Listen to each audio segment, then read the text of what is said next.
Versículos 13 al 18 encontramos estas palabras. Tampoco queremos, hermanos, que ignoren acerca de los que duermen, para que no os entristezcáis como los otros que no tienen esperanza. Porque si creemos, vean el sí condicional, si creemos que Jesús murió y resucitó, así también traerá Dios con Jesús a los que durmieron en él. Por lo cual os decimos esto en palabra del Señor, que nosotros que vivimos, que habremos quedado hasta la venida del Señor, no precederemos a los que durmieron. Porque el Señor mismo, con voz de mando, con voz de arcángel y con trompeta de Dios, descenderá del cielo, y los muertos en Cristo resucitarán primero. Luego nosotros los que vivimos, los que hayamos quedado, seremos arrebatados juntamente con ellos en las nubes para recibir al Señor en el aire. Y así estaremos siempre con el Señor. Por tanto, alentaos los unos a los otros con estas palabras. Y en la primera carta a los Corintios, capítulo 15, versículos 51 y 52, el apóstol Pablo escribe: He aquí os digo un misterio. No todos dormiremos, pero todos seremos transformados. En un momento, en un abrir y cerrar de ojos, a la final trompeta, porque se tocará la trompeta y los muertos serán resucitados incorruptibles y nosotros seremos transformados. Vamos a dar un desarrollo, una exposición o una exégesis del pasaje primero de Tesalonicenses para comenzar a entender más o menos lo que el Espíritu Santo nos quiere dar y entender lo que Pablo, alineado con la carta a los tesalonicenses, nos quiso también revelar. Dice en primera de Tesalonicenses, regresamos otra vez al capítulo 4, que el apóstol Pablo estaba interesado que los cristianos de la iglesia de Tesalónica no ignoraran algo.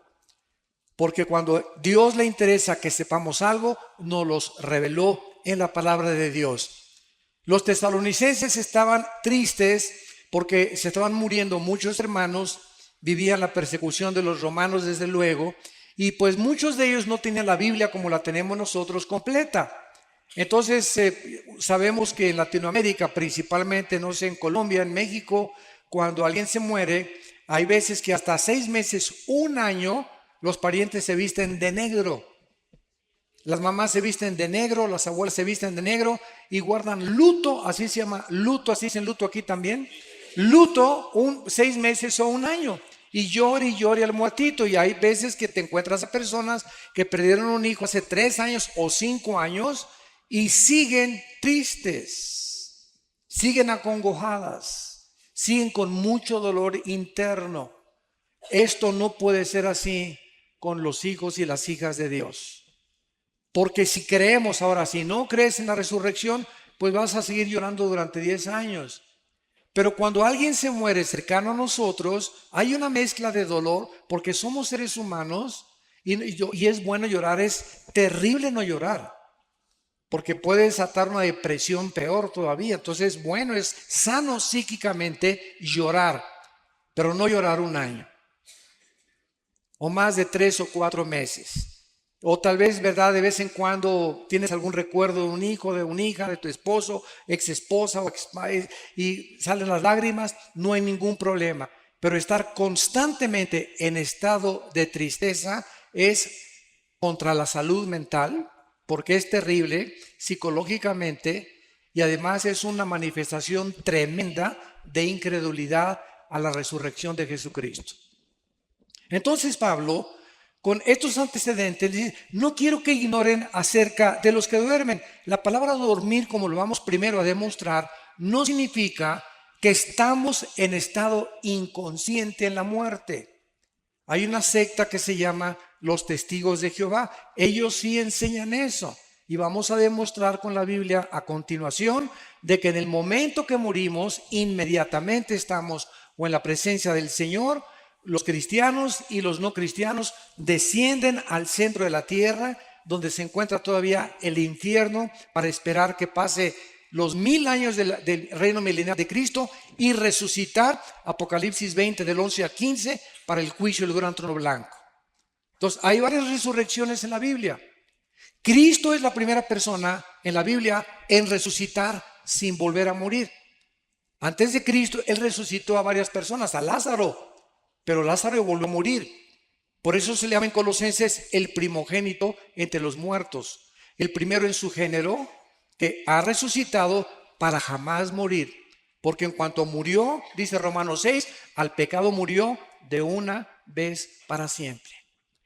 Vayamos a Génesis 35 y veamos y demostremos con la Biblia a dónde se va el alma y el espíritu, o qué es lo que pasa en el momento de la muerte.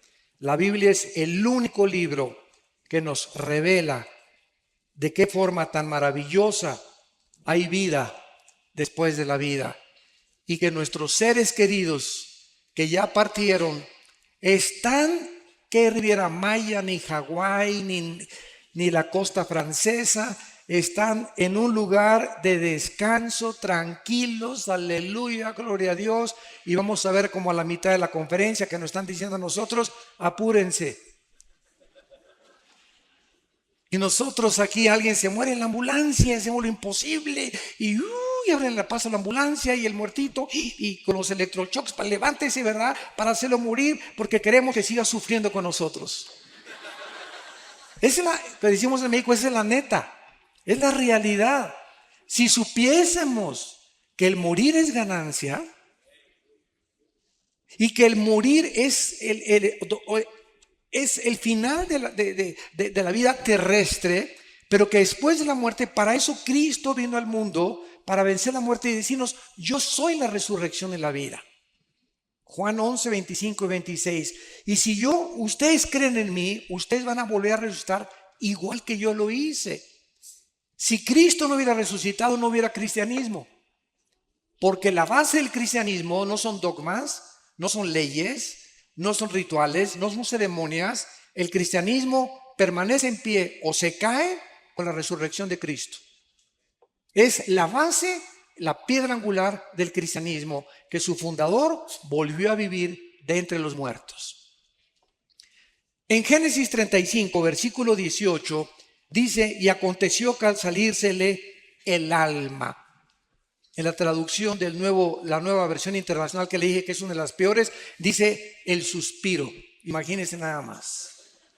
Digo, por favor, esta palabra alma en el original hebreo es la palabra nepesh. Apúntala, como suena nepesh, con SH. Se pronuncia nepej. Al morir, algo se sale que etimológicamente esta palabra no se puede traducir suspiro, o lo dejó. Hay otras traducciones que he leído que dice, y al morir lo dejó. ¿Que lo dejó qué cosa?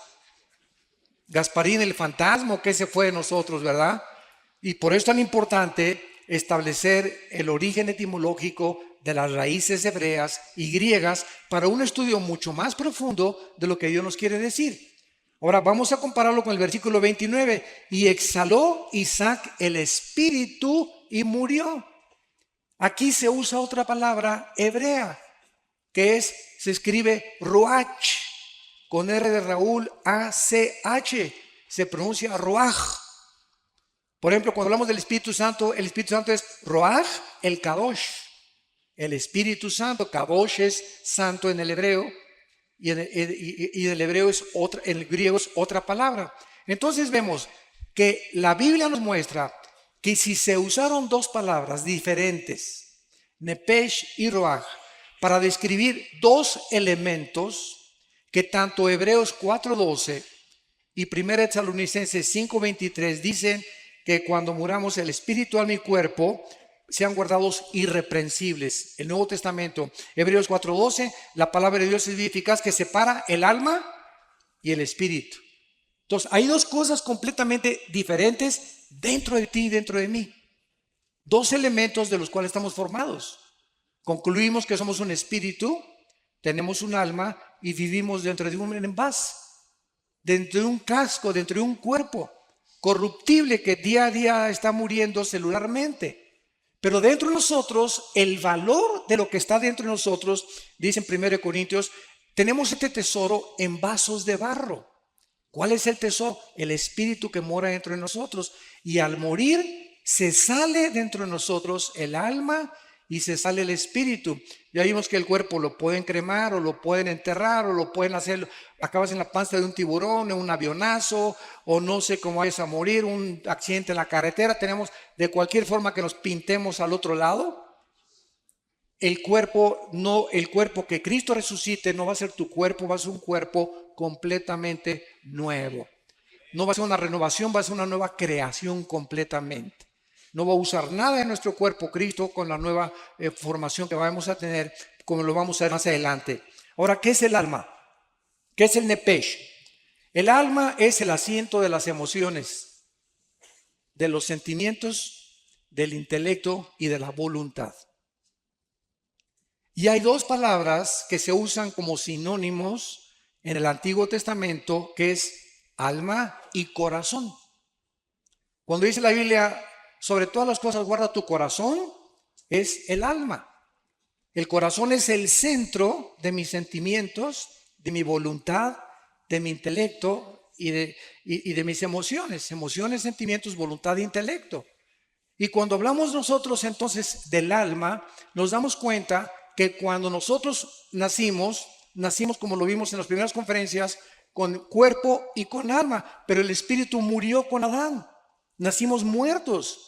Efesios 2:1, muertos espiritualmente ante Dios, separados de Dios, de la comunicación. Se rompió la comunicación, se rompió el contacto con la fuente de energía y nacemos los seres humanos sabemos que en lo más profundo, dice Colosenses 3:11, Dios puso la eternidad en nosotros. En los egipcios, en los jíbaros, en los aucas, en los aztecas, en los mayas, nunca ha existido una civilización, ni una tribu, ni una cultura que no haya creído en vida después de la vida. Los egipcios enterraban a sus muertos con comida, con sus armas. Algo les decía que las iban a necesitar. Los hindúes, los griegos, los babilonios, los egipcios, los sumerios, los asirios, los egipcios, todas las culturas a través de toda la historia siempre han tratado de invocar algo, inventar algo, y como no saben, agarran un tronco, fabrican un dios y se hincan ante la obra de sus manos. O agarran un yeso y fabrican con la piedra un ídolo y se hincan ante el ídolo. O si no, adoran al sol o a la luna o a una pirámide, pero el hombre es incorregiblemente, como dijo Sigmund Freud, religioso. Y esta religiosidad no la pueden explicar, ¿verdad? Los psicólogos, ni los psiquiatras, ni los antropólogos o sociólogos, porque esta religiosidad es simplemente la eternidad con la cual nacimos y tenemos una sensación de que algo trasciende esta vida. Tiene que haber algo que trascienda esto. Y por eso los ocultistas, los brujos hacen comunicación con los espíritus, con el espíritu de Cuauhtémoc, con el espíritu de Cristóbal Colón, comunicarse con el más allá, los ovnis, seres extraterrestres, siempre estamos buscando algo que trascienda nuestro mundo, porque sabemos que no es todo lo que hay aquí en el planeta Tierra. Y dice Jeremías 17:9, engañoso es el corazón más que todas las cosas. En el original hebreo dice, chueco y torcido nacieron los sentimientos, las emociones, el intelecto y la voluntad de los seres humanos. Nacimos así, chuecos. Mis sentimientos son engañosos, mis emociones son engañosas, mi intelecto está deteriorado y estoy completamente lejos de la voluntad de Dios. Tienes que nacer de nuevo, le dijo Dios al hombre más religioso de Israel, Nicodemo, Juan capítulo 3. Entonces, esta es la razón por la cual no debemos de confiar en nuestras emociones y sentimientos, porque son engañosos, torcidos, completamente desviados de la voluntad de Dios. Y cuando comenzamos a Dios viene la reprogramación de mis sentimientos y mi voluntad. Y ahora Dios me dice, Armando, no hagas caso de tus sentimientos, haz caso de lo que dice la palabra de Dios. Obedéceme y hazme caso. Es que, hermano, me dice una muchacha, me casé, me estoy enamorada de Chencho, hermano, y tiene convertible. Y tiene una carrera y tiene dinero, pero no es cristiano, pero estoy seguro que se va a convertir cuando nos casemos. Perdón. Entonces yo le digo a esta muchacha, mira, fíjate lo que sucede. Cuando una persona cristiana viola la palabra de Dios porque cree que los fines justifican los medios o porque cree que son puros pretextos y se casa con una persona que no es cristiana, en ese momento el bien está haciendo y queda empoderado debajo del mal. Porque cuando el bien se pone bajo el mal aprisiona al bien. Y pierdes la brújula del Señor y tú acabas convirtiéndote en la religión de tu esposo. O acabas siguiendo las cosas de tu esposo. ¿Por qué? Porque desobedeciste a Dios. Y Dios no puede ser burlado. Cuando tú haces un negocio y haces socio del 50% de tus acciones a una persona que no es cristiana, estás violando 2 Corintios capítulo 6. No os unáis en yugo desigual con los incrédulos. ¿Qué comunión tiene la luz con las tinieblas? Y cuando me uno a las tinieblas, el mal derrota al bien. El bien solamente puede derrotar al mal mientras permanece de lejos. Alguien me ha dicho, ¿y por qué Cristo se juntaba con los pecadores? Pero se juntaba para hablarles de Cristo, por favor, para hablarles de la salvación, para llamarlos al arrepentimiento, no para echarse unas chelas con ellos. Ni para brindar con tequila de México, ¿verdad? Entonces es muy diferente. Entonces, si tú tienes un amigo que es no cristiano y es tu mejor amigo, tu mejor amiga, te va a acabar jalando y te va a acabar influenciando, porque dice en Jeremías que ellos se conviertan a ti y no tú a ellos. Entonces, si tienes una persona que no es cristiana, es para estar hablando de Cristo y traerla a Cristo. Y si ella te rechaza y te dice, no, ¿sabes una cosa? No vuelvas a salir con esa persona. Porque salgo contigo para hablarte del Señor y para tratar de hacerme tu amigo, para ganarte para el reino de Dios. Pero si hay un rechazo continuo a esa persona que tú consideras tu mejor amigo hacia las cosas de Dios, ten mucho cuidado porque Dios te puede abandonar. En el sentido no de que pierdas la salvación, sino que pierdas el poder para atraer a esa persona y esa persona te va a jalar al pecado, tarde o temprano. ¿Qué es el espíritu? El espíritu es la parte inmaterial del ser humano, apúntala, a través de la cual conocemos, adoramos y servimos a Dios. Juan 4:24, porque Dios es espíritu. Entonces a Dios se le tiene que conocer solo a través del Espíritu Santo.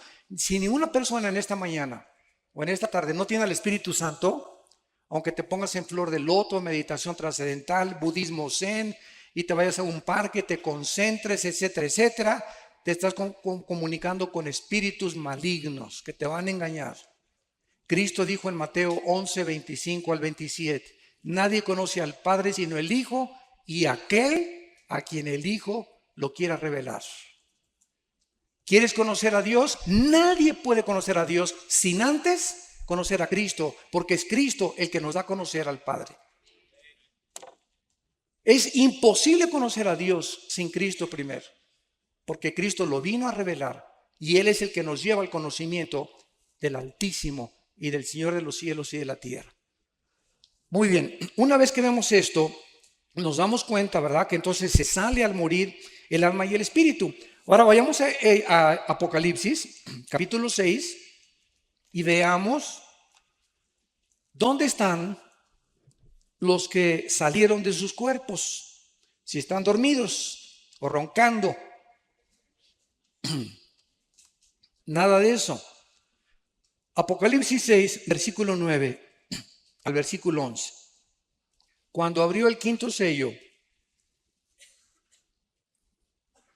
vi bajo el altar, en el cielo, Juan veía, con sus ojos que tenía abajo o con sus ojos espirituales.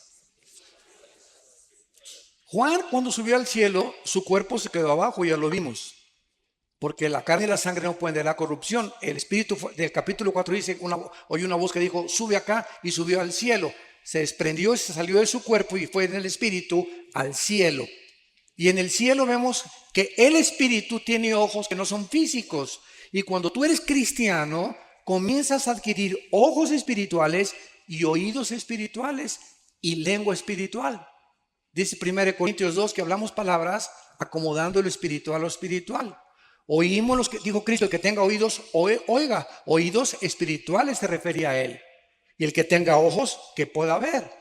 Entonces, en el cielo, los ojos que operan no son los ojos físicos, sino los ojos espirituales. Y Juan los que están en la otra vida pueden ver. ¿Y qué cosa fue lo que vio Juan? Las almas bajo el altar de los que habían muerto como mártires. Tal vez fueron los que mató el anticristo.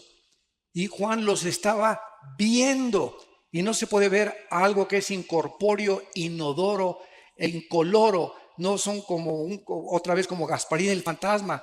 Algo vio Juan y tenemos un cuerpo intermedio, 2 Corintios 5, el 1 al 7, mientras se nos da el cuerpo resucitado, glorificado en la resurrección de los muertos. Entonces, si tú te mueres ahorita, te vas inmediatamente ausentes del cuerpo, presentes en el Señor, y mientras viene la resurrección, necesitas una cobija allá arriba. Necesitamos una manta, necesitamos algo, porque el alma y el espíritu siempre están vestidos por toda la eternidad.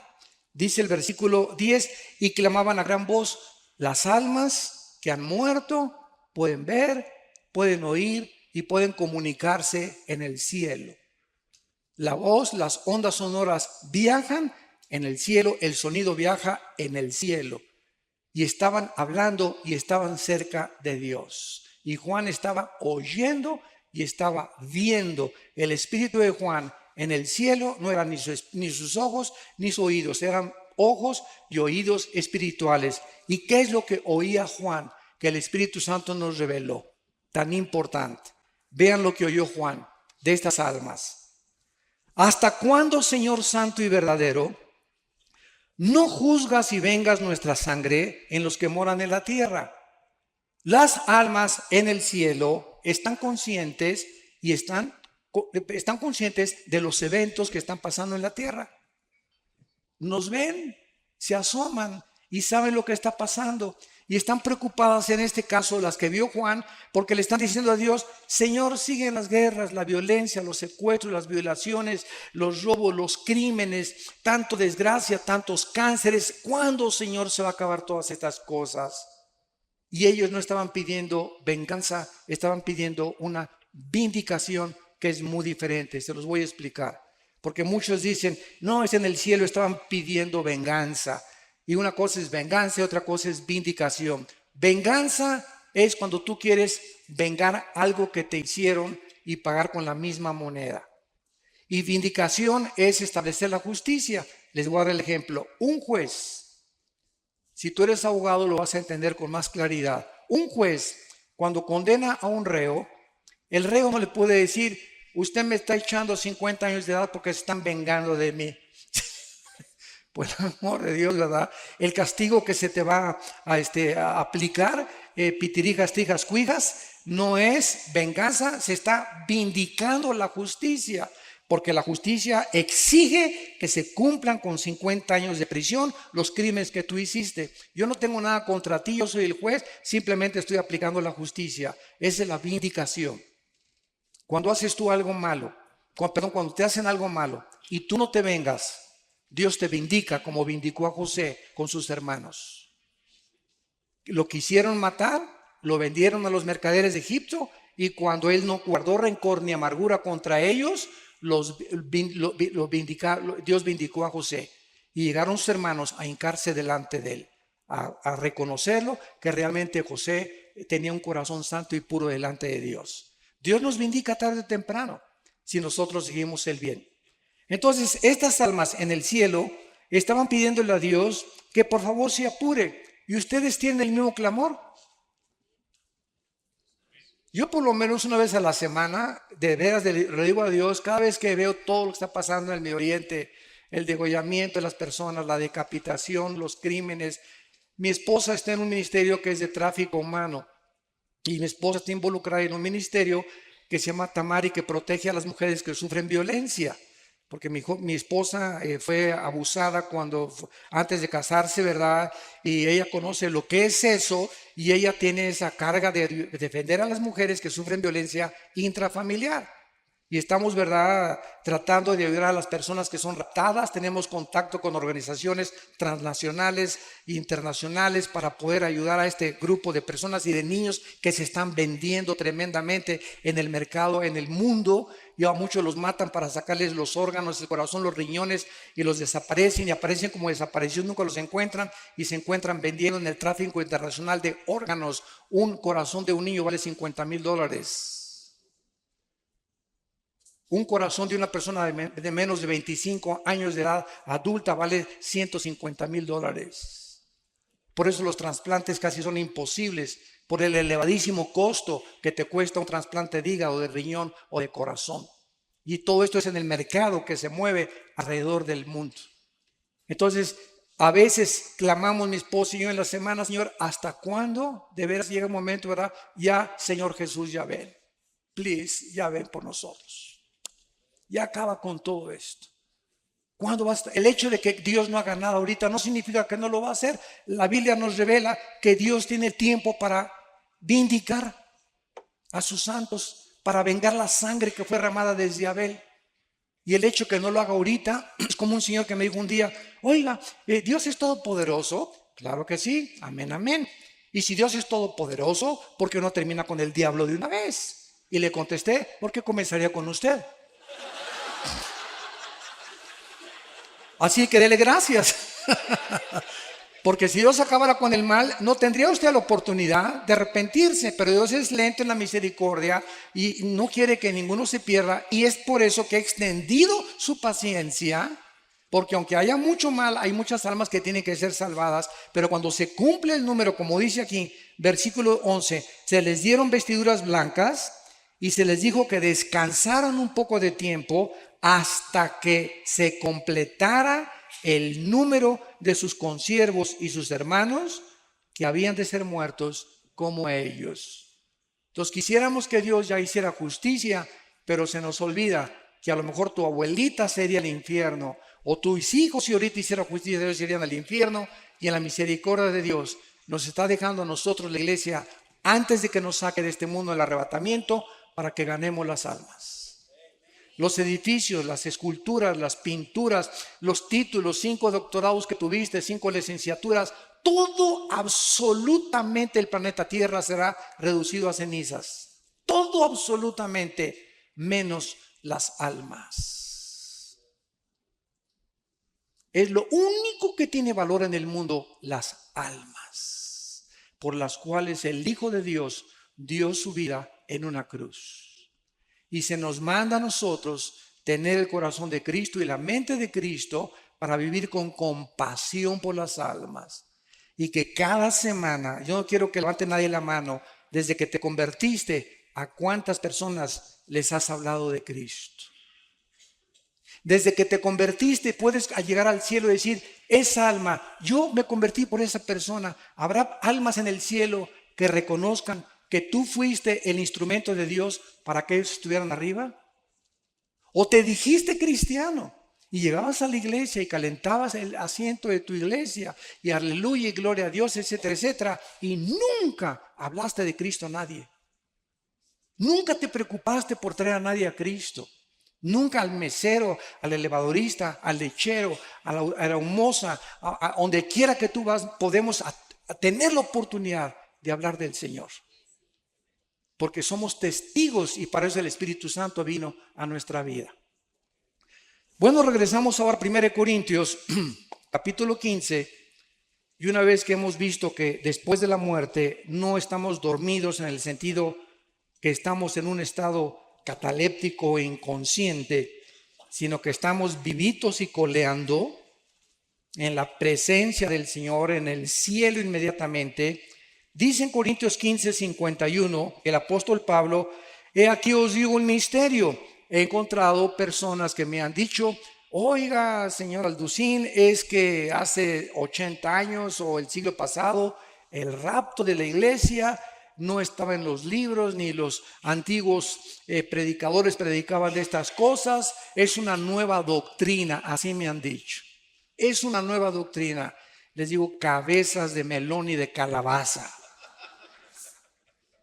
Por eso Pablo dijo, les digo un misterio. Pablo, el rapto era un misterio que no se conocía en el Antiguo Testamento. Solamente se conocía la resurrección, pero no que iba a haber una generación que tal vez seamos nosotros, que no vamos a morir, que no vamos a gustar lo que es la muerte. De repente, ahorita saliendo, a lo mejor nos vamos todos, se queda la ropa, el anillo, todos los guaraches, los calcetines, y nos vamos al cielo y el mundo se queda. Desaparecieron millones de cristianos. Se van a congestionar los noticieros de televisión, va a haber pilotos que se van a estrellar porque no van a tener el piloto, un tráfico impresionante en las carreteras porque desaparecieron los choferes, las cunas de los bebés van a desaparecer, las mamás que no eran cristianas, ¿dónde está mi bebé? ¿Quién se lo llevó? Etcétera, etcétera. Va a causar un caos internacional. Y la respuesta tiene que venir, se los llevaron los ovnis. Yo tengo una conferencia que acabo de dar el mes pasado en el World Trade Center de México, en la Ciudad de México, que se llamó OVNIs, Demonios y el Anticristo. La pueden ustedes conseguir en YouTube. OVNIs, Demonios y el Anticristo se llama la conferencia. Y ahí explico claramente, ¿verdad?, que desde 1948, no es coincidencia, cuando Israel regresa, comenzaron las apariciones de los ovnis. Y para nosotros no son ovnis, son ovis. Objetos voladores identificados. Una vez tuve un argumento con un ufólogo, se llaman los especialistas en los ovnis, y me dice, ustedes los cristianos, esto fue una escuela, y me dice, ustedes los cristianos, señor Alducín, no creen en los ovnis, ¿verdad? ¿Y cómo pueden ustedes negar los videos y algo que es real? O sea, se han fotografiado, hay testimonios de personas. Y le dije, usted está equivocado. Nosotros no negamos esto que es, como usted dice, corroborado por la misma ciencia. Es más, la Organización de las Naciones Unidas nombró a una señora oficialmente para investigar el fenómeno extraterrestre.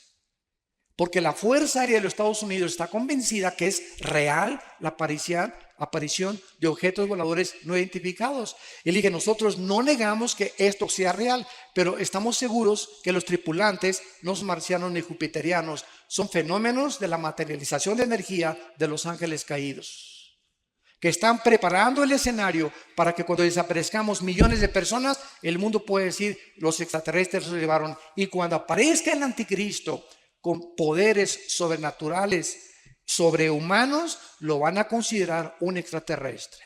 ¿Y quién como él? Nadie podrá luchar contra él.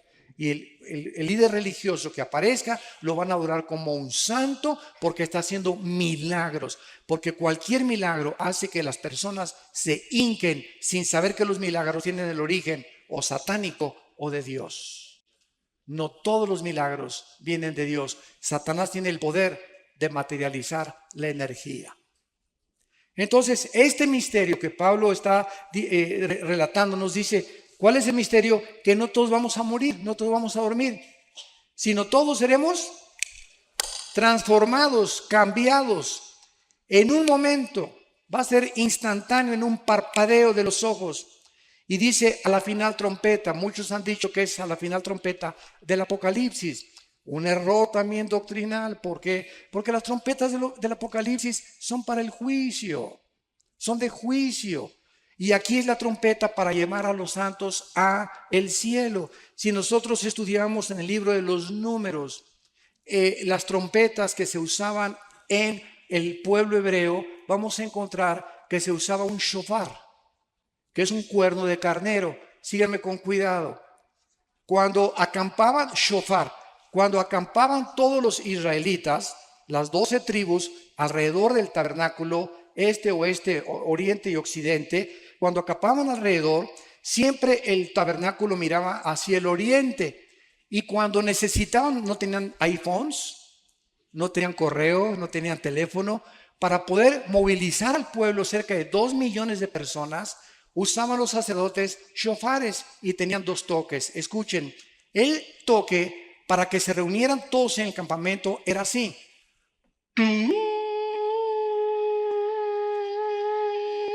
seguido, sin parar. Y cuando era una emergencia, córranle, empaquen las cosas porque nos vamos, porque el enemigo nos ataca. Era cuando era intermitente, era de emergencia. Y la trompeta que se va a sonar es la de Yom Teruah, la fiesta de las trompetas. Porque Cristo cuando vino cumplió 4 fiestas y faltan 3 que se cumplan. Las 7 fiestas de Israel están relacionadas con Jesucristo. Y las 3 que faltan son las de las trompetas, la de Yom Kippur y la de los tabernáculos. Las tabernáculos las vamos a cumplir en el milenio, pero faltan las trompetas. Y cuando venga Cristo en las trompetas es el arrebatamiento de la iglesia. Y las 3 fiestas que faltan caían en el mes de Tishri, que es el mes de septiembre. Tal vez por eso fue el ataque a las Torres Gemelas el 11 de septiembre. Los acontecimientos que han conmocionado al mundo han sido en septiembre.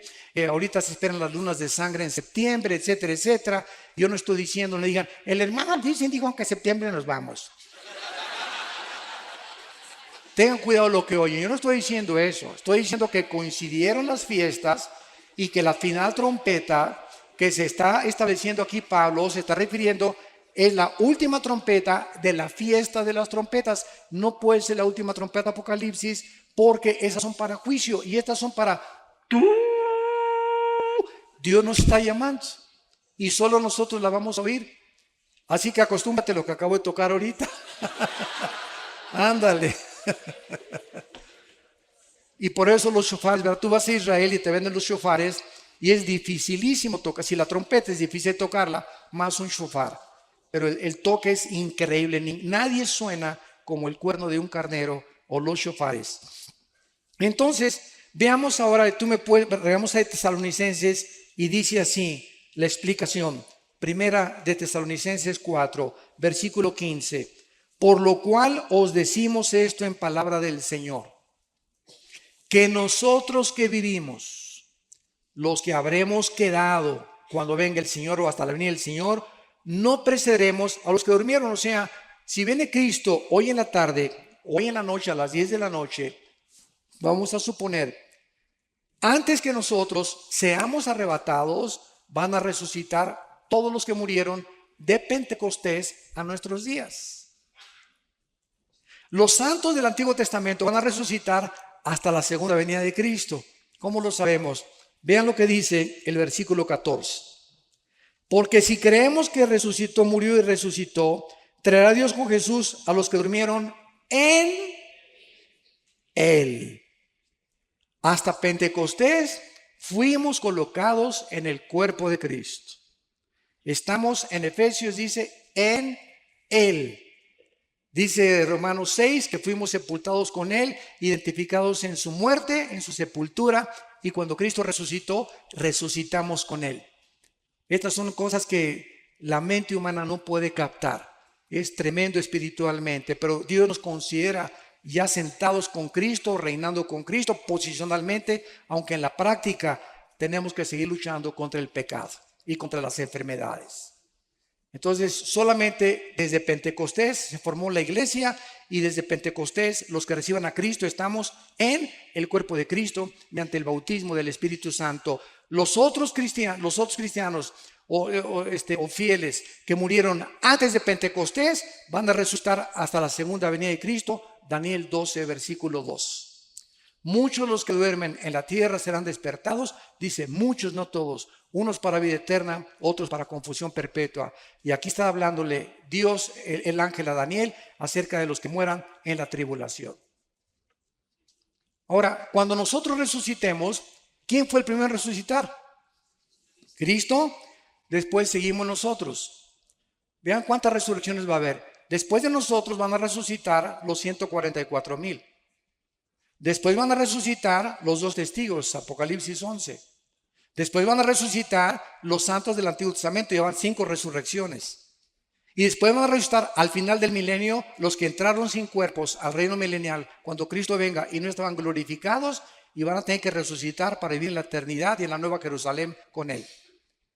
Entonces la Biblia menciona más de 5 o 6 resurrecciones. La primera fue Cristo, 1 Corintios 15:52. Primero es Cristo y las primicias después, que somos nosotros. Y después los que durmieron en Él. Ahora sigamos lo que dice el relato. Versículo 16. Porque el Señor mismo, Cristo mismo, a todo color, en persona, físicamente, bajará del cielo. Y Él bajará acompañado de Miguel, que es el jefe y comandante de todas las huestes de ángeles del cielo. Van a ser millones de ángeles cuando venga Cristo. Ninguno va a tocar la tierra, todo va a ser en el aire. Cuando llegamos de repente, ¡pum!, y nos salimos y estamos con Él en el aire.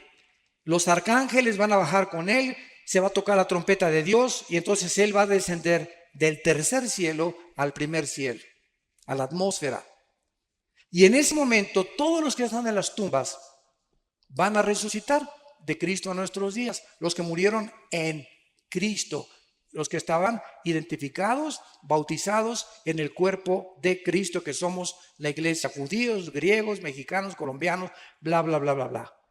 Y dice la Biblia en el versículo 17, luego nosotros, o sea, primero la resurrección de los que murieron en Él, y entonces nosotros, en fracciones de segundos, en un parpadeo, vamos nosotros, dice la Biblia, a ser arrebatados. La palabra arrebatado es muy importante en el griego, apúntala. Es la palabra griega arpazo, con Z, arpazo, que significa ser sacado de en medio súbitamente o con fuerza. ¿Por qué se usó rapto? Porque la palabra en latín raptus. Y arrebatados es castellano y arpazo es griego. Y como la Biblia del Nuevo Testamento fue escrita en griego, se usó la palabra arpazo. Pero cuando usamos rapto, es un sinónimo y la gente no se entiende. El rapto de la iglesia es la palabra más común. Bueno, seremos arrebatados juntamente con ellos para recibir al Señor en el aire.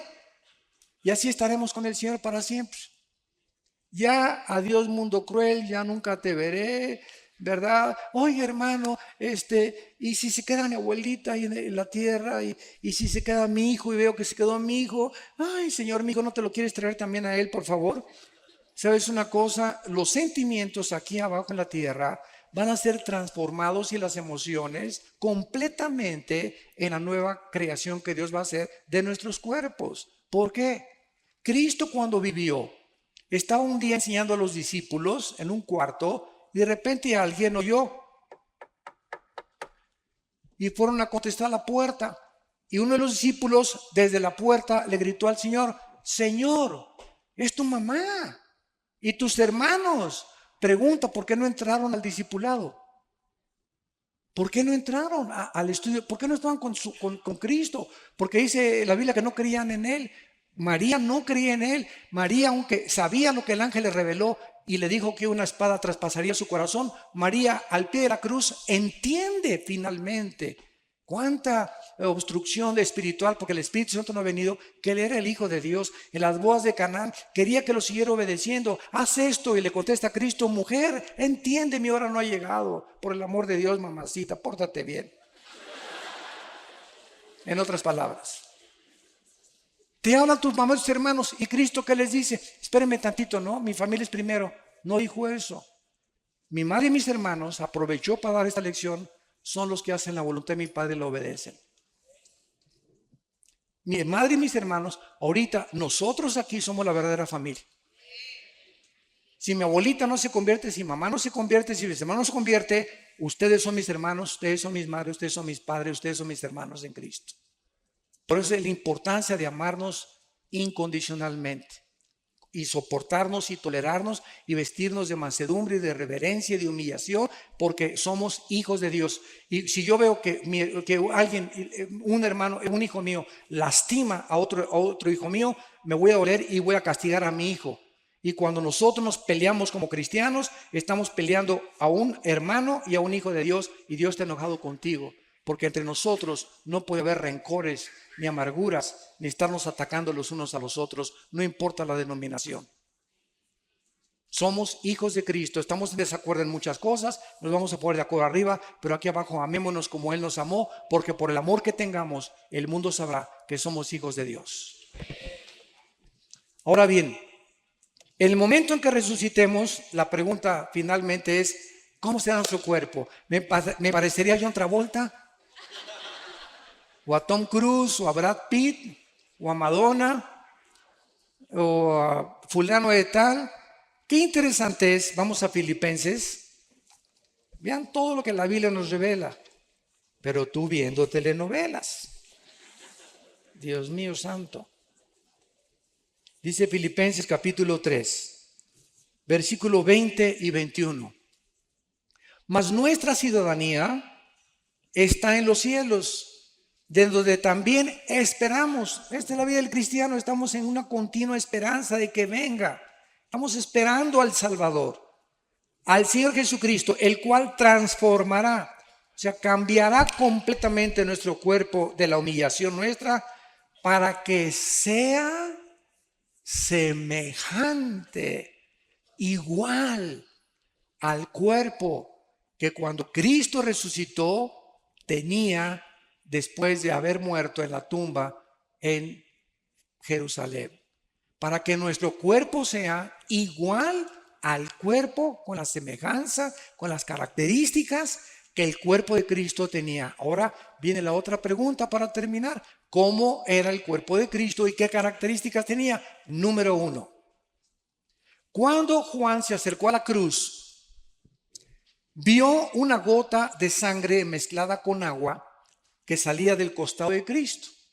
Porque los soldados romanos, sobre todo los centuriones, que eran los jefes de los soldados, tenían la obligación de jamás bajar a nadie de ahí cuando tuvieran el 100% de seguridad que había muerto.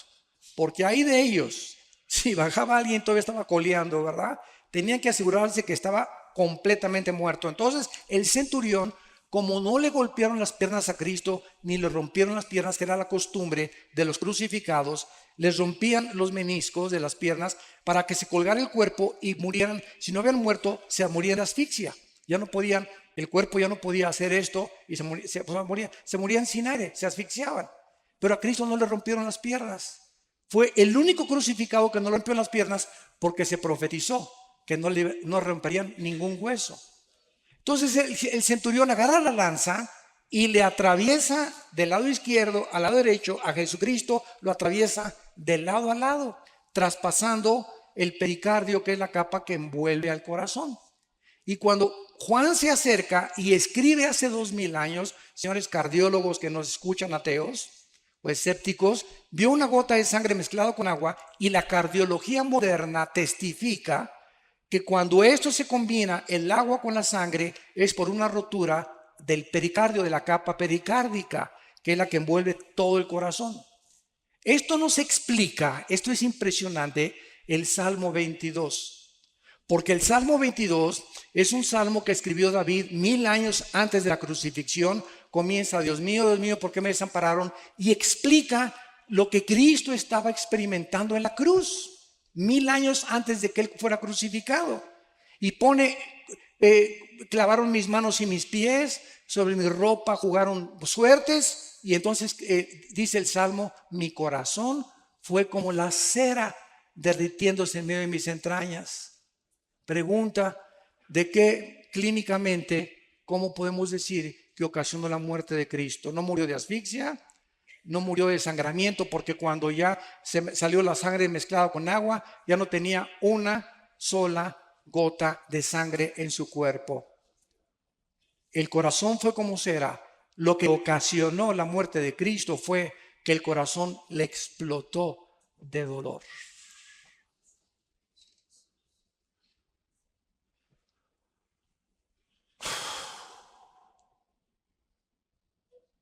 Cuando nuestros pecados fueron puestos sobre su cuerpo, el santo, hecho más sublime que los cielos, no lo pudo tolerar ni soportar, ser separado de su Padre. Y eso fue lo que provocó su muerte física. Se hizo maldición en nuestro lugar, y lo que Él no merecía, lo hizo porque te ama. Porque dio su vida por ti.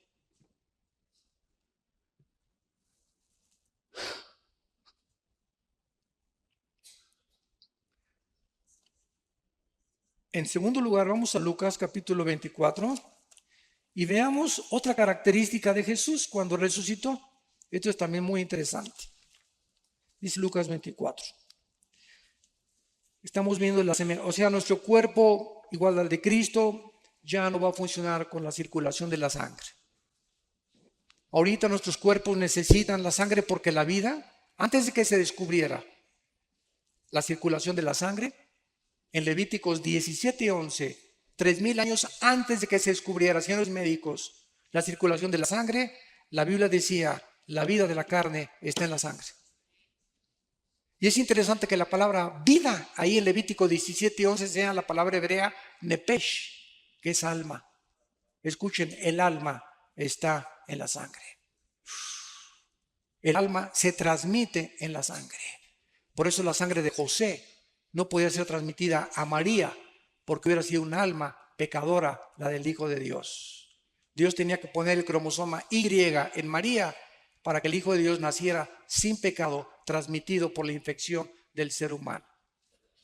Entonces no vamos a tener sangre, vamos a estar regidos por otras leyes fisiológicas. Dice en Lucas 24, versículo 36, mientras ellos hablaban de estas cosas, aquí estamos viendo a los judíos, a los discípulos, apóstoles, ya caminando, todavía Jesucristo ya había resucitado. Jesús se puso en medio de ellos y les dijo, paz a vosotros, shalom, shalom, shalem, tranquilos, calmados, mantengan la serenidad interior, que es lo que la palabra shalom abarca como 10 traducciones. La palabra shalom en el hebreo es un estado de bienestar, de tranquilidad, de seguridad, de esperanza, donde no eres perturbado por nada. Puede el mundo estar temblando, puede caer el petróleo, pueden caer los billetes de dólares, puede haber una guerra, pero tú estás completamente como un pajarito junto a una cascada inmensa. El pajarito está dormidito, ni pío hace, porque sabe que la cascada nunca llegará a él. Esa es la paz que sobrepasa todo entendimiento. Estar en medio del huracán y los problemas, pero sabemos que estamos seguros en las manos del Señor. Para siempre.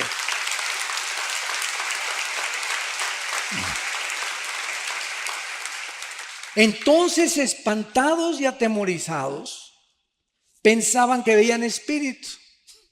Pero Él les dijo, ¿por qué están turbados y vienen a vuestro corazón estos pensamientos? Miren mis manos y mis pies, y yo mismo soy. Palpen y vean, porque un espíritu no tiene carne ni huesos, como veis que yo tengo. Y diciendo esto, les mostró las manos y los pies. Y como todavía ellos de gozo no lo creían y estaban maravillados, les dijo, ¿tienen por ahí algún guisado colombiano?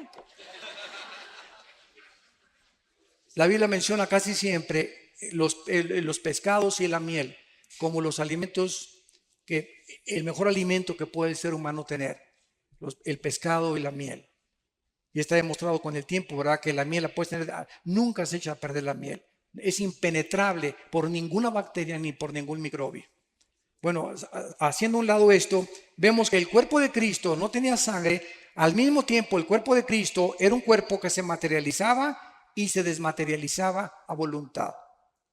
Podía atravesar las paredes y podía ser tocado, y tocaban algo sólido los discípulos.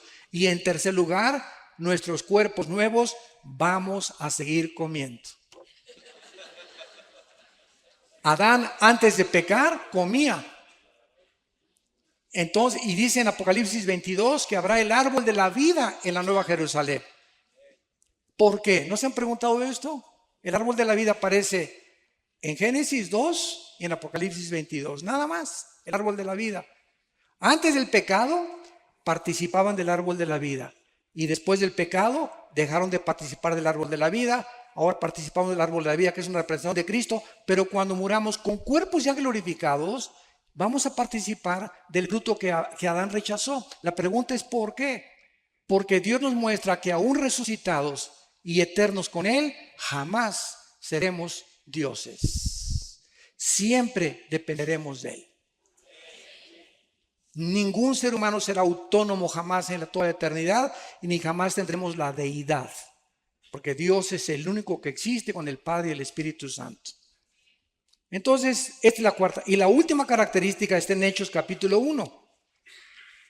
Hechos capítulo 1. Dice la Biblia que ya al final, cuando ya Cristo se apareció a más de 500 personas durante cerca de 40 días en Jerusalén y los alrededores, entonces ya llegamos al momento de la ascensión, cuando ya Jesús deja el planeta Tierra y ya no vuelve a regresar, más que cuando se le aparece a Juan para que escribe el Apocalipsis. Y dice Hechos capítulo 1, versículo 9, y habiendo dicho estas cosas, viéndolo ellos, fue alzado.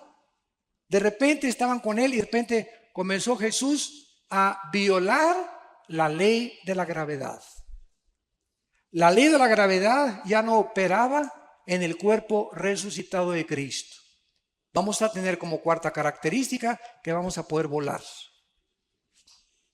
No sé cuántos de ustedes han soñado que vuelan. Siempre me sorprendo con la misma respuesta. Casi la mayoría hemos soñado que volamos. Yo tengo como 3 o 4 meses que ya no sueño que vuelo. Pero por lo menos 2 o 3 años, así de repente sueño no con la capa roja, ¿verdad? Ni con la S aquí, ni con la camiseta azul, sino que de repente así y me dirijo y bajo, etcétera, etcétera, y me transporto. Esto es interesante porque nunca se habían preguntado ustedes que si Cristo cuando regrese va a morar en Jerusalén y el planeta Tierra ya no va a haber mar, el mar va a desaparecer y el planeta Tierra va a seguir teniendo naciones, como dice Apocalipsis 21 y 22, ¿cómo entonces nos vamos a ir si México no es México, va a tener otro nombre? Los que estemos aquí en este lado occidental, ¿cómo iremos al oriente una vez al año? Si no va a haber aviones, no va a haber motores de gasolina, no va a haber absolutamente nada, vamos a regresar a la agricultura, vamos a regresar completamente, pero ¿cómo vamos a ir de año en año? Caminando nos tardaría quién sabe cuántos años en llegar a Jerusalén, pues vamos a ir volando. De repente atravesamos, ¿verdad? Todos cientos de millas o de kilómetros y estamos en Jerusalén y regresamos a casa otra vez. ¡Qué bendición tan grande! ¿Y tú que querías ser Superman? Bueno, damos gracias por la palabra de Dios. Han sido ustedes un público admirable. De veras, como esponjas han recibido la palabra. Gracias por sus vidas. Muchas gracias. Las preguntas, ¿verdad? Una ronda de preguntas rápidas, doctor Alduzo. Pregunta, quisiera saber si la Biblia admite la presencia de extraterrestres en la Tierra. ¿De quién? Extraterrestres. Dice, toman como evidencia la construcción de las pirámides y de Machu Picchu, entre otros. Bueno, esos extraterrestres son los ángeles caídos, que han dejado su huella, ¿verdad? ¿Quién les dio esa sabiduría a los mayas para poder hacer lo que hicieron con los calendarios sin computadoras, sin calculadoras, sin telescopios? ¿Qué civilización, qué conocimiento le dio a los egipcios o a los que hicieron las pirámides de Egipto para hacer que rocas de 15 toneladas que ni siquiera existen en el Cairo, ni cerca de Egipto, de dónde las trajeron todavía no saben, pueden haberlas puesto junto y partirlas como mantequilla, ensamblarlas una a otras, como las de Machu Picchu, como las de Stonehenge? Todo esto es obra de que el mundo ha sido visitado por extraterrestres. Nada más que estos extraterrestres, la Biblia es la única que los desenmascara. Y no son extraterrestres, ¿verdad?, de Júpiter o de Marte, son ángeles caídos que la Biblia revela que vienen al mundo a proporcionarnos conocimiento para comprar nuestras almas y engañarnos y llevar al final al mundo a su propia autodestrucción. Entonces, claro que existen los extraterrestres, pero son los ángeles caídos y los que sirven a Dios, que nos ministran y nos ayudan a que nuestro pie no tropiece en piedra. ¿Qué significa el arrebatamiento de los 144,000? ¿Qué significa? Dice, ¿qué significa el arrebatamiento de los 144,000? Pues que fueron arrebatados. ¿Verdad? Bueno, eso es desde ese punto de vista. Y en segundo lugar, creo que sí estoy tratando de captar la pregunta. Tal vez, ¿qué significa teológicamente? No, me imagino que es eso. Bueno, es importante que entendamos lo siguiente: la iglesia tiene que salir del mundo para que Israel vuelva a entrar al campo a jugar en lugar del Barcelona. Entonces es importante que los judíos vuelvan, por eso dice Romanos 9, Romanos 10 y Romanos 11, 3 capítulos de Romanos dedicados a explicarnos que Dios no ha terminado con los judíos. Están en la banca, ahí está el Chicharito en la banca todavía. Y después le dan su chance, ¿verdad? Para que meta el gol y pase el Real Madrid, ¿verdad? A la liga. Entonces cuando ¿cómo que hay?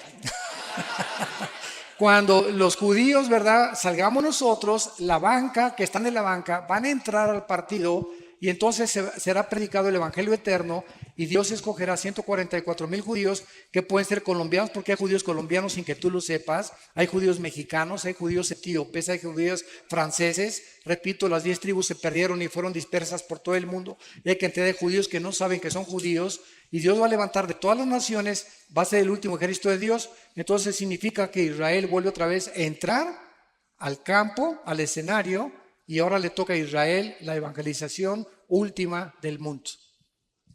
¿Hay alguna información genética que pueda determinar que una persona sea homosexual o lesbiana? Si hubiera algún gen que determinara eso, entonces no habría ninguna responsabilidad y la Biblia sería mentirosa. Porque entonces yo no tendría ninguna base para poder condenar a una persona que ha escogido ser mujer y es hombre, o a un hombre que ha escogido ser hombre y es mujer. Entonces no hay ningún gen absolutamente que demuestre eso. Esto es una aberración completa que han tratado de usar para justificar precisamente un pecado de homosexualidad o de lesbianismo.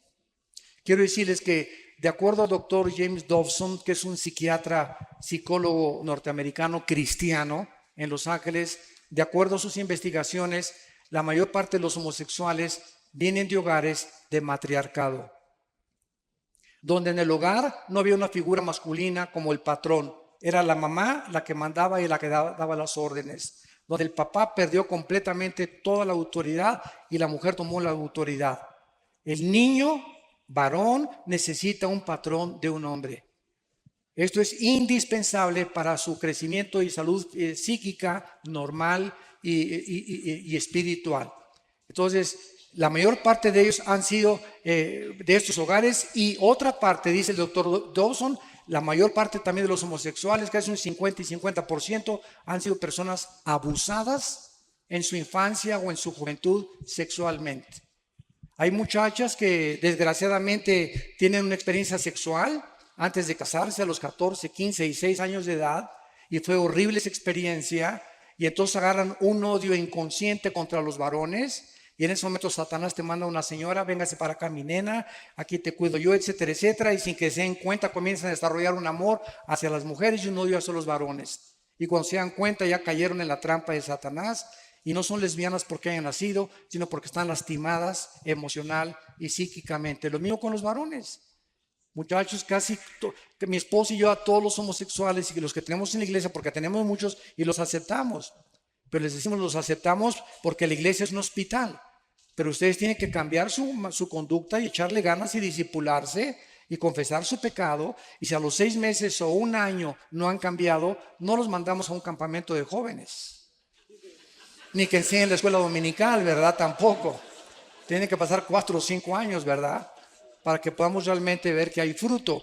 Decía David Wilkerson, un grande hombre de Dios que fundó los Teen Challenge, el desafío de la juventud, los centros de rehabilitación más grandes cristianos del mundo. Él el pastor en Times Square de la iglesia pentecostal Asambleas de Dios. Y decía David Wilkerson que de todas las personas que ha conocido, heroinómanos, cocainómanos, marihuanos, etcétera, etcétera, el homosexual es la persona más difícil de rehabilitar, pasando los 25 años de edad. Antes de los 25 no están tan lastimados y hay mucha oportunidad de salvarlos, pero ya a los 30, 40, si siguen practicando eso, es 10 veces más difícil. Doctor Alducin, ¿es bíblico la doctrina de cubrir los objetos y personas con la sangre de Cristo? No. Ejemplo, yo cubro con la sangre de Cristo mi casa. ¿En qué Biblia está eso? Ni en los mormones está eso tampoco, ¿verdad? Yo creo que ni en el Corán está eso. Esas son costumbres y tradiciones que hemos inventado. ¿Qué es la sangre? ¿Qué es la sangre? La sangre es la vida. Cuando Jesús derrama su sangre, ¿qué derramó? Su vida, porque la vida está en la sangre. Entonces, cuando tenemos a Cristo entre nosotros, ¿a quién tenemos? La vida de Cristo. Y cuando decimos, la sangre de Cristo me cubre, ya estoy cubierto, porque lo tengo a Él dentro de mí. Entonces no necesito que te cure la sangre de Cristo, porque no aparece, ya fuimos rociados con la sangre de Cristo, dice 1 Pedro, cuando recibimos a Cristo dentro de nosotros, y fue su sangre la que nos dio la vida, porque es la vida la que está en la sangre. Como tampoco ya hay que ungir mi coche cuando compro un carro, mi casa, para que no entren los demonios, porque todas esas cosas pertenecieron al Antiguo Testamento. Ahora es la oración, tengo mi casa, mi coche, mi motocicleta. Padre, te encargo mi casa, reprendemos todo espíritu de aquí. Esta casa es usada para la gloria de Dios, mi carro es para la gloria de Dios. Guárdanos de choques, de accidentes, pero estar ungiendo las cosas perteneció al Antiguo Testamento, porque el aceite era un símbolo del Espíritu Santo. La única parte que se usa el aceite en el Nuevo Testamento es en Santiago 5, unjan a los enfermos, y los líderes y la oración de fe salvará al enfermo. Pero estar ungiendo y bajo la sangre de Cristo, etcétera, etcétera, son frases que hemos acuñado, ¿verdad? Y queremos, yo entiendo lo que quieren decir, ¿verdad? Te cubro bajo la sangre de Cristo, o sea que estoy diciéndole a mi hijo, ¿verdad? Que el Señor te proteja, pero si mi hijo se porta mal, ni la sangre de Cristo lo va a cubrir. Entonces no es mágico esto. Casi es como el agua bendita. Si el alma está en la sangre, donar órganos y transfusiones de sangre es un error. No, absolutamente. Este es el error de los testigos de Jehová. Como ellos saben que el alma está en la sangre, evitan las transfusiones y prefieren morir a que les transfundan sangre. Han sido demandados por la ley en Estados Unidos los testigos de Jehová por eso, porque cuando se necesita una transfusión de sangre no la hacen. Entonces es imposible que digamos, ¿verdad?, que va a ir el alma ahí transfundida, porque no es correcto eso. Cuando Dios sopla sobre Adán el soplo de vida, se trataba del Espíritu Santo que después de la caída por el pecado se separó y trajo muerte espiritual. Así es, efectivamente. Antes de la caída, ¿qué tipo de espíritu había en Adán? No, o sea, antes de la caída el ser humano fue habitado por Dios, el Espíritu Santo. El Espíritu se movía sobre la faz de las aguas, versículo 2 del Génesis. Y después de la caída el Espíritu Santo se sale de Adán, y el ser humano queda dependiendo no solamente empíricamente de sus 5 sentidos, que son las ventanas del alma: mis ojos, mis oídos, el gusto, el tacto, el oído, el olfato, etcétera, etcétera. Y dependemos de eso. Y por eso muchos ateos dicen: yo no creo lo que no veo, ni lo que no oigo, ni lo que no toco, ni lo que no huelo, ¿verdad? O sea, si está fuera de mis 5 sentidos, no lo creo. Y eso es absurdo, ¿no? Porque tampoco, como dijo un ateo que llegó en México, en Tabasco, en un caballo, un gobernante que llegó a un pueblo y les dijo a los cristianos, una iglesia evangélica: les doy 3 minutos para que me muestren que Dios existe, si no quemo la iglesia. Y todos se volteaban: demuéstrenme que Dios existe, y lo quiero ver. Y entonces una viejita saca una naranja y la parte a la mitad y le dice: oiga, general, ¿ve usted esta naranja? Claro que la veo, vieja tonta, pues no estoy ciego. Bueno, me la voy a exprimir. Y hace la viejita esto y se le exprime en la boca y le grita al general: ¿a qué sabe? Vieja tonta, lo tengo que probar. Y le contesta: pues así es Dios. Lo tiene usted que experimentar personalmente. Lo tiene usted que probar por usted mismo. Y no quemó la iglesia. Fue un general muy famoso que después se convirtió. Gracias a Dios, 5 años después de eso se convirtió antes de morir. Le concedió la misericordia de poder salvarse. Y así es Dios. O sea, yo te puedo traer todas las evidencias que quieras, pero si tú no quieres creer, aunque se te aparezca alguien de los muertos, no vas a creer, porque así lo has decidido en tu corazón. Siguiente pregunta. Si los ángeles están en prisiones, ¿cómo es que se materializan para los ovnis? Pero no todos están en prisiones. Están en prisiones eternas, dice Judas, los que en Génesis 6 quisieron meterse con las mujeres y alterar el genoma humano. Pero fueron un grupo de ángeles nada más, no todos los ángeles, porque hay otro grupo de ángeles caídos que siguen operando con Satanás. ¿Cuál es la raíz espiritual de la enfermedad del Alzheimer? Y también me preguntan sobre la esquizofrenia. Bueno, de Alzheimer no sé, ¿verdad? No soy médico especialista en eso, que le pregunte uno al médico, ¿verdad? No sé realmente de dónde venga. El síndrome de Down, pues es un cromosoma que falta, ¿verdad? O que está agregado de más. Pero Alzheimer no sé, tal vez. Me han dicho muchísimas veces que el café evita el Alzheimer, ¿verdad? y que el ejercicio y la memorización tal vez. Entonces parece que es genético. Hay un gran índice de enfermedades de origen genético, como la diabetes. Hay personas que son flacas y las conozco yo y tienen diabetes tipo 2. Y hay gordos, gordos, gordos, tan feliz como Santa Claus que no tienen ni diabetes. Y tú lo ves y dices, Dios mío, ¿pero por qué, verdad? Sí, hay un gran índice de probabilidades que 5 kilos de peso que tengas te predispone a la diabetes. 5 kilos de más que tengas. Y sobre todo aquí en el área del abdomen. Porque hay gente entonces gorda y etcétera, etcétera. Y están más sanos que tú y que yo. ¿Verdad? La genética tiene muchísimo que ver en muchas enfermedades.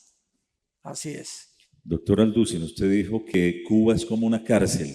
¿Qué opina que los diálogos de paz de Colombia se estén desarrollando desde Cuba?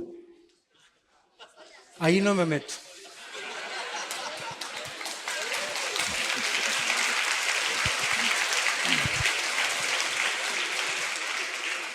No me meto porque estoy en un país que no es mi país.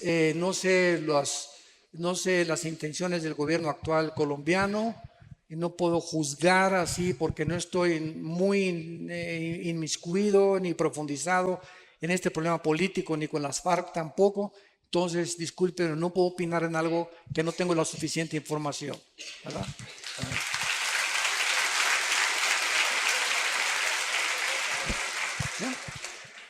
Si Dios no hace acepción de personas y Él dice su palabra, clama a mí, yo te responderé, te enseñaré cosas grandes y ocultas que tú no conoces. ¿Por qué Dios, así como hizo con Juan y Pablo, no puede mostrar a alguno de sus hijos el cielo o el infierno, doctor Alducin? Porque Dios no está interesado, otra vez, ¿verdad? Dios no está interesado, dice ahí la que lo amamos sin conocerlo, en 1 de Pedro. Entonces, el justo por la fe vivirá. No es por la vista, es por lo que oímos, y lo oímos por la palabra de Dios. Entonces, si nosotros vemos, ya no es fe. Pero si creemos lo que no vemos, Romanos capítulo 4, entonces verdaderamente estamos justificando que somos hijos de Dios. Porque la fe es la certeza de lo que se espera. La fe está relacionada con el futuro, con algo que no veo. Pero estoy convencido, aunque no lo vea, que viene a mí. La convicción de lo que no se ve, la certeza de lo que se espera. Entonces, si no están estos factores involucrados, no es fe. Entonces, si estamos viviendo en un mundo donde necesitamos ver, ya no estamos caminando por fe. Y el diablo es especialista en tratar de que nos salgamos del camino de la fe y que dependamos otra vez de nuestros 5 sentidos. Yo no estoy en contra de las sanidades, de que los pastores en nuestra iglesia oramos por los enfermos. Mi hermano y yo hemos liberado, como ustedes no se imaginan, a personas endemoniadas casi en último grado. Hemos oído a los demonios cómo nos han hablado y nos han maldecido, etcétera, etcétera. Es un mundo que es real, que si ustedes lo vieron y son ateos o agnósticos, se dan cuenta que esto no es una paranoia en un enfermo psiquiátrico, son entes trabajando dentro de seres humanos y de animales, y oramos por los enfermos también, pero sabemos que dentro de la soberanía de Dios, a Él le agrada sanar a unos y a otros dejarlos enfermos. Cristo nos sanó siempre a todos. En la piscina de Bethesda, ¿verdad? Sacó a uno y todos los demás siguieron ahí enfermos. Entonces, es la soberanía de Dios. Dios sigue sanando y Dios sigue haciendo milagros, pero no estamos buscando eso de Dios, sino que Él obre soberanamente y que sane al que Él quiera. Pero siempre tenemos que orar por los enfermos, donde quiera que tengamos la oportunidad, oremos por ellos, porque Dios los puede sanar y Dios sigue haciendo milagros, pero ya no depende de nosotros. Depende de su soberanía, ¿verdad? ¿Qué opina de la Iglesia Ministerial de Jesucristo Internacional que da profecía colectiva masiva? ¿Cuál es esa? ¿La de José Luis Ramírez? ¿Que él dice que es Dios o cuál es esa? No sé cuál es. Mira, no, eso es un movimiento político. Dice que dan profecía colectiva y generalizada. ¿Pero es evangélica o dentro de qué está clasificada? Cristiana. Si es cristiana no me meto, no quiero criticar a nadie, ¿verdad? No sé nada, no estoy informado, no sé por qué oran, por qué no oran, qué profecías dan, etcétera, etcétera. Lo único que sabemos es que si alguien está profetizando lo que va a suceder, no es un profeta de Dios. Porque el profeta ya no es el que anuncia cosas futuras, sino el que habla para edificación, exhortación y consolación. 1 Corintios 14:2. Muy bien. Hay otra pregunta. Cuando se nombró al actual o se eligió al actual Papa, cayó un rayo en el Vaticano. ¿Esto fue alguna señal? Esa es de Darío. Yo le dije a mi esposa, esto no es una coincidencia, que haya exactamente caído en la cúpula de San Pedro, el momento en que esta persona estaba ahí, ¿verdad? Y ya los presagios que no es un buen presagio, desde luego eso sabemos que no es, puede haber sido puede ser una señal de Dios de que algo se viene más adelante o se avecina algo, ¿verdad? O que algo malo va a suceder, pero no sabemos, o sea, hacer especular. Lo único que sabemos es que no es coincidencia, fue algo real, fue algo impresionante que fuera en la mera cúpula de San Pedro, y esto desde luego que no es algo positivo, ni es algo bueno, ni una bendición, ¿verdad? Entonces no sabemos qué realmente detrás, qué se encuentra. Hay preguntas que en realidad la gente quiere escuchar una respuesta y veo que esta es de mis hermanos de Venezuela que nos acompañan hoy. ¿Cree usted que la situación que se vive en Venezuela, el socialismo y otros países que se unen al socialismo es parte de lo profético o tiene algún fin esta situación que se vive en Venezuela? Bueno, otra vez, sin querer inmiscuirme mucho en política, solamente puedo decir lo siguiente, ¿verdad? Que mientras no haya una oposición, no hay democracia. Y mientras algún gobierno no le permita a la oposición votar y expresarse libremente, se acabó la democracia. Entonces es una farsa, ¿verdad? Y si algún gobierno está profesando una cierta democracia y con los hechos y las acciones demuestra lo contrario, pues está demostrando completamente, ¿verdad?, que están engañados a sí mismos y que han adoptado otra clase, como tú lo acabas de decir, ya no es democracia, es un socialismo que tiene una tendencia tremenda hacia el comunismo, hacia la izquierda, hacia un gobierno totalitario y dictatorial. Doctor Alducin, ¿cómo se puede explicar la charla que tuvo Saúl con Samuel por medio de una divina? Muchos han dicho que esto no pudo haber sido una realidad porque no hay comunicación con los muertos. Sin embargo, aquí no hubo ninguna comunicación con los muertos. Cuando Saúl fue a comunicar, fue a conseguir a la bruja de Endor para tener contacto con Saúl, para tener contacto con Samuel, que había muerto y Saúl ya había llegado, podríamos decir, ya había cometido la blasfemia contra el Espíritu Santo. Saúl ya había llegado al colmo de los colmos y ya acabó con los brujos, ¿verdad?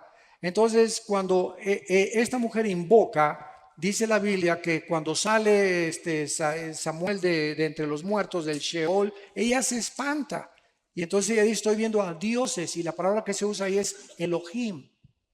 Estoy viendo dioses porque es el plural de Dios.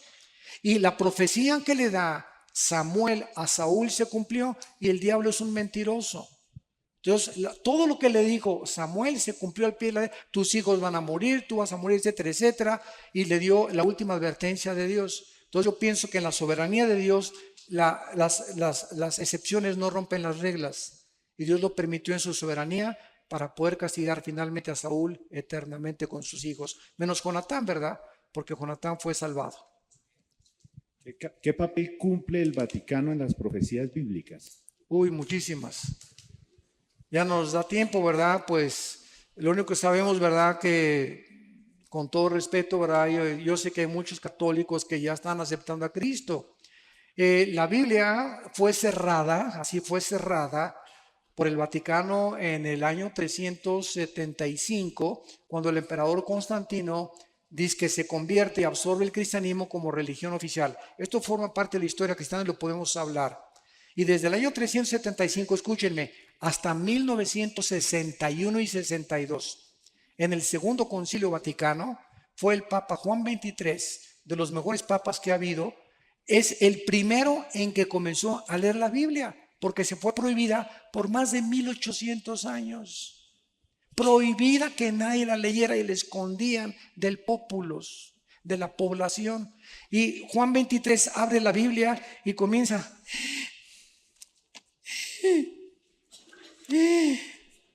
Dios mío, ¿verdad? ¿Cuántas cosas? ¿Y qué hace Juan 23? Comienza a ser iluminado en la soberanía de Dios, y Juan 23 comienza a quitar las imágenes, manda a quitar el latín de las misas y comienza a permitir que el pueblo lea la Biblia sin el imprimatur ni la autorización de un cardenal o de un obispo. Y desde la década de los 60 a nuestros días hay millones de católicos que leyendo la Biblia han recibido a Cristo como su Salvador. Y nos los vamos a encontrar en el cielo. Y hay muchos evangélicos que no nos los vamos a encontrar en el cielo. Aunque se llamaran evangélicos, van a estar en el infierno calientito, ¿verdad? Porque estamos llenos de personas en las iglesias evangélicas, y no por ser evangélico eres cristiano. O porque tu papá es monja, tu tía es monja, porque tu papá es pastor, o porque tu tía es el cardenal de no sé dónde. Tienes que nacer de nuevo. Entonces, mientras tú no tengas una experiencia personal con el Hijo de Dios, tú no puedes estar seguro de tu salvación. Entonces, Dios es soberano. Ahora, claro que un católico que se convierte a Cristo tiene al Espíritu Santo y no tarda en salirse, porque Dios no nos llamó a la idolatría. Y Roma es contraria a la salvación. El mensaje que predica Roma no es el mensaje de la salvación por la gracia, es la gracia más los sacramentos, la gracia más las buenas obras. Y Roma se sigue considerando la madre de la iglesia, y fuera de Roma no hay salvación. Así que bueno, ¿verdad? Hay muchas profecías acerca del Vaticano y de la corrupción que han hecho con la palabra de Dios. Pero gracias a Dios por todos. Yo me encuentro con padres, que no les digo padres, les digo compadres, ¿verdad? En lugar de padres, sí, me siento más libre de decirles así: oye, compadre, no soy padre, no eres compadre, ven para acá, compadre. Y compartirles la palabra de Dios, ¿verdad? Una vez estuve en Guatemala, me llevaron a un convento, les cuento esto rápido, es muy bueno esto, porque me llevaron a un convento de monjitas, unos pastores, y era una madre linda, la madre superiora.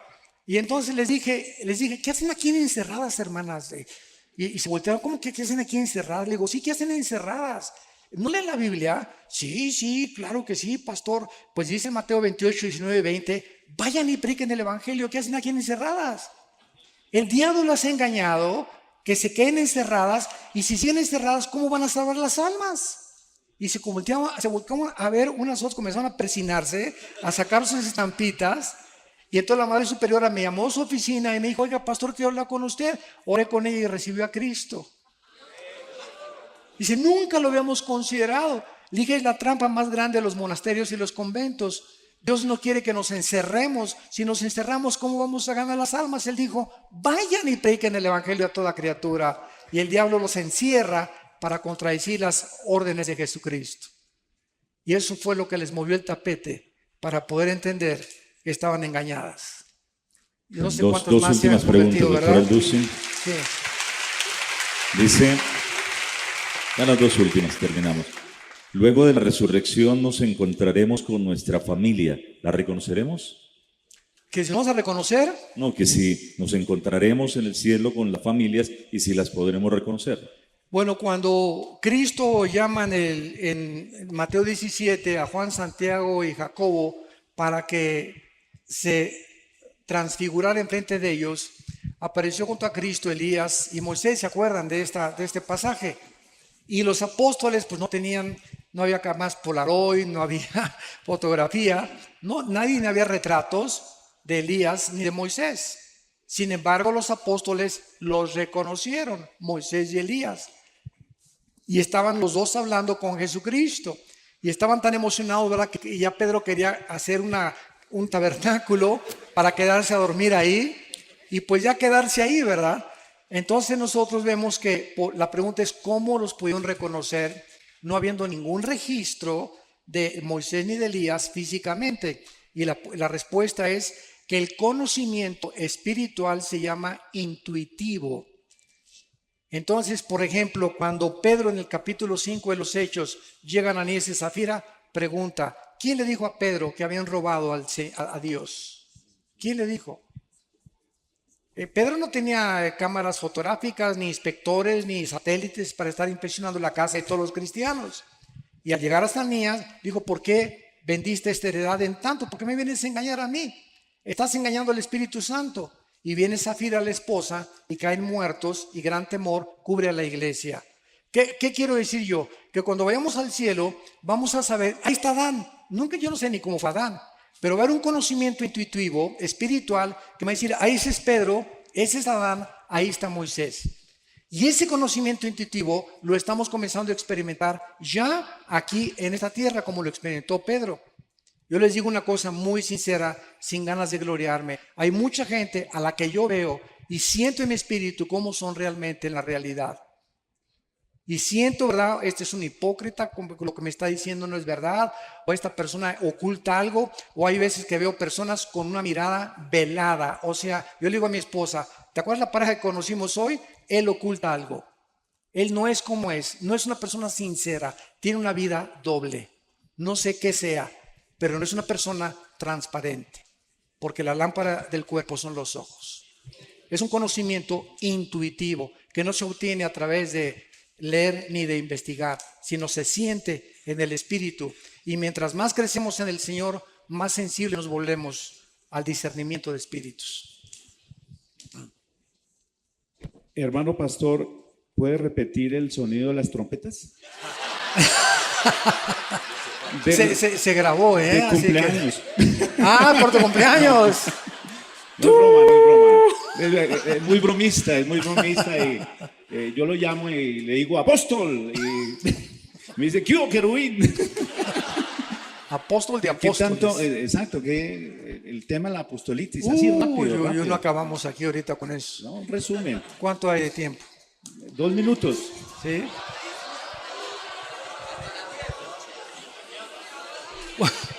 Va a ser este último tema, ¿verdad? En el año 2001, un pastor, y todo esto lo puedo decir porque es público, ¿verdad? Entonces aquí no hay nada así de ni lastimar susceptibilidades, ni mucho menos. En el año 2001, un pastor en California llamado Peter Wagner, en una reunión de una iglesia, acercó a una mujer profeta y le puso las manos y le dijo, el Espíritu dice que tú vas a ser el fundador de la Coalición Apostólica Internacional. Entonces, este hombre, a las 2 semanas de que esta supuesta profetisa le haya dado este mensaje, comenzó a hacer inscripciones cobrando $250 para que se inscribieran todos los que querían ser profetas. Y se formó la Coalición Apostólica Internacional. Posteriormente, en una ciudad de Centroamérica, se juntaron en un estadio como 50 pastores para autonombrarse ellos quiénes eran los apóstoles verdaderamente. Y de ahí para adelante, ¿verdad? Pues ahora ya casi todos son apóstoles y todos son profetas. Una vez en el Enlace me entrevistaron, por eso no me vuelven a invitar, en un programa para entrevistarme y dije lo que estoy diciendo ahorita públicamente. Desde hace 2000 años, ni los padres de la iglesia, ni Juan Calvino, ni Martín Lutero, ni David Brainerd, ni D.L. Moody, ni George Whitefield, ni los grandes predicadores de la historia, ni Billy Graham, ni Luis Palau, ni Billy Sunday, nadie en 2000 años se había vuelto a autonombrar apóstol. ¿Por qué? Porque los apóstoles fueron escogidos por Cristo y tenían condiciones para ser apóstoles. Haber estado con Cristo desde el bautismo del río Jordán hasta su resurrección. Y como Pablo fue el único que no pudo cumplir estas condiciones, él se autonombra como un abortivo y dice, soy el último de los apóstoles. Yo, amigos míos que me dicen y los aprecio, que son apóstoles, les digo, entonces Pablo fue un mentiroso porque tú eres el último. Y digo, y en la Nueva Jerusalén aparecen los nombres de los 12 apóstoles, le digo, y no encontré el tuyo. Ahora bien, la mayor parte de estas personas, y vuelvo a repetir, yo tengo mucho y los aprecio mucho, pero me da una tristeza lo que han hecho con la Biblia, usan el libro de los Efesios. Vamos a Efesios capítulo 2, y esta es la piedra fundamental que la mayoría usa para justificar que el apostolado prevalece y que apareció de repente en el siglo XXI otra vez. Bueno. Dicen ellos en Efesios capítulo 4, versículo 11 y 12, Y él mismo constituyó a unos apóstoles, a otros profetas, a otros evangelistas, a otros pastores y maestros, a fin de perfeccionar a los santos para la obra del ministerio, para la edificación del cuerpo de Cristo. Entonces ellos contestan y dicen lo siguiente, porque he tenido muchos debates con ellos. Y siempre les digo, vamos a la palabra de Dios y a ver quién gana. Bueno, la respuesta, el argumento es esto. Fíjese, hermano, me dicen, fíjese usted muy bien lo que dice aquí, que estos 5 ministerios están hasta que lleguemos a la unidad de la fe y no hemos llegado. Digo, mi querido hermano, usted conoce las leyes en la Biblia de lo que se llama la hermenéutica. La hermenéutica es una rama de la teología que nos enseña cómo interpretar correctamente la exégesis de la Biblia. Y le dije, y si usted entiende que ninguna Biblia es de interpretación privada, vayamos a Efesios capítulo 2. A ver, acompáñeme a leer Efesios capítulo 2, versículo 20.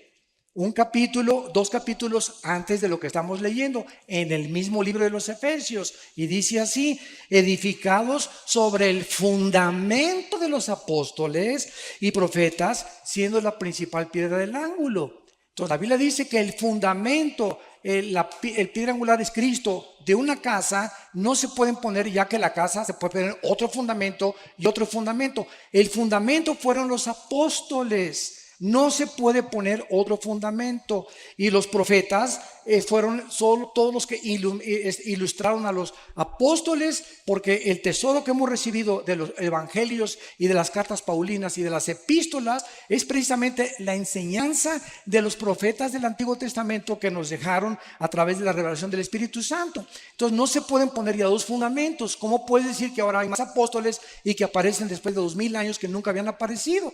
Entonces, esto es absurdo completamente.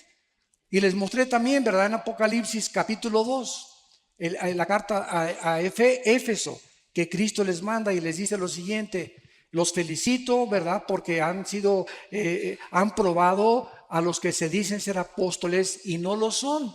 Ya en el primer siglo de la iglesia cristiana, Cristo está felicitando a una iglesia porque esa iglesia estaba probando, o sea, nunca los apóstoles en sus viajes misioneros nombraron a otros apóstoles. Nombraron ancianos, nombraron diáconos y nombraron obispos. Nunca volvieron ellos a nombrar apóstoles.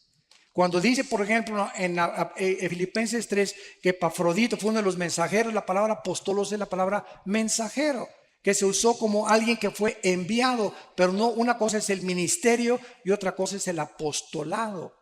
Entonces yo creo que hay muchos pastores que han edificado. Un apóstol verdadero es alguien que hizo 30, 40 iglesias después de 23 años de ministerio, reconocido por su integridad, tuvo un apostolado, pero no es apóstol. El oficio del apóstol desapareció. Ahora, si Dios les premia a la iglesia de Éfeso porque probaron a los que eran apóstoles, la pregunta es, ¿cómo podían los cristianos en el primer siglo probar a los que eran y a los que no eran apóstoles? ¿Cómo los podían probar?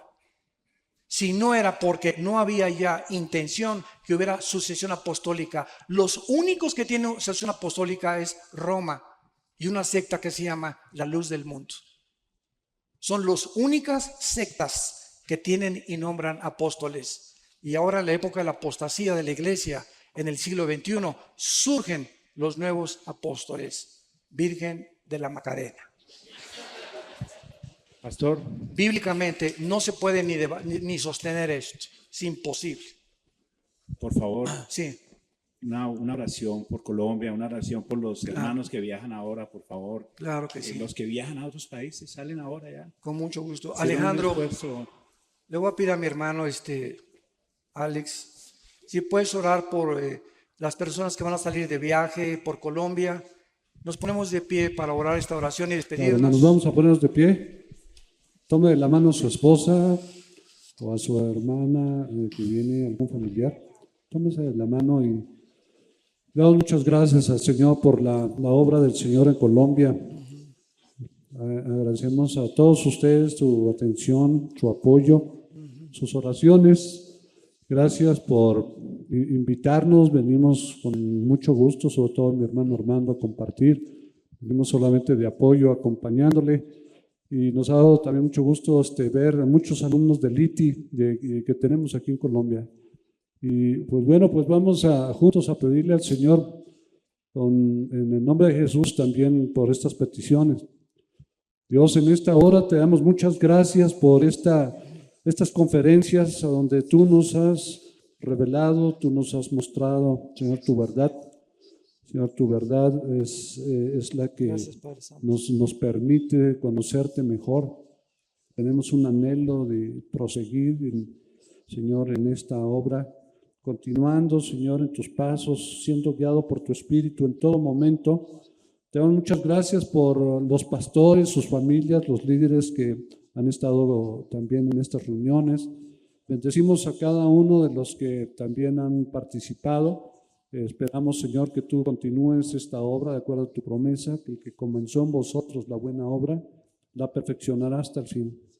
Te damos muchas gracias por los organizadores, por cada participante, todos los edecanes, Señor, todos los músicos, todos los sugieres, todos los que tuvieron ministerios, Señor, en los libros, en la manera que ayudaron, apoyaron, lo hicieron para ti. Muchas gracias por sus vidas. Muchas gracias por Oscar, su equipo, Señor, por nuestro hermano David, todos los que participaron, que lo hicieron con todo su corazón. Te damos gracias por sus vidas, gracias por todos los que vienen de fuera, de otros países, de otras ciudades. Señor, pedimos que su salida, Señor, también haya bendición, que los protejas de todo mal, que lleguen con bien a sus casas, que en sus casas los puedan recibir también con el gozo de tu Espíritu Santo. Pedimos, Señor, que sigas bendiciendo la vida y el ministerio de hermano Armando, su familia, Marta, sus hijos. Muchas gracias porque les has levantado, Señor, para usarles y edificar tu pueblo. Bendecimos tu obra, Señor, a través de ellos, y te pedimos que tú sigas permitiendo que Colombia siga abierto a tu palabra, que sigas tocando, Señor, al presidente, a su familia, cada gobernador, cada persona que está en eminencia. Rogamos por ellos, por los jefes de policía, que tú sigas tocando, Señor, al pueblo, para que se vuelvan a un encuentro personal, real, verdadero con tu Hijo Jesucristo. Esta noche podemos agradecerte, Padre, por ser tan bueno con nosotros. Gracias por haber provisto para poder estar en este tiempo juntos. Señor, te alabamos, te glorificamos. Dígale unas palabras usted mismo a Dios de agradecimiento. Pídale por su necesidad en este momento. Te pedimos por nuestra esposa, nuestros hijos, nuestra familia.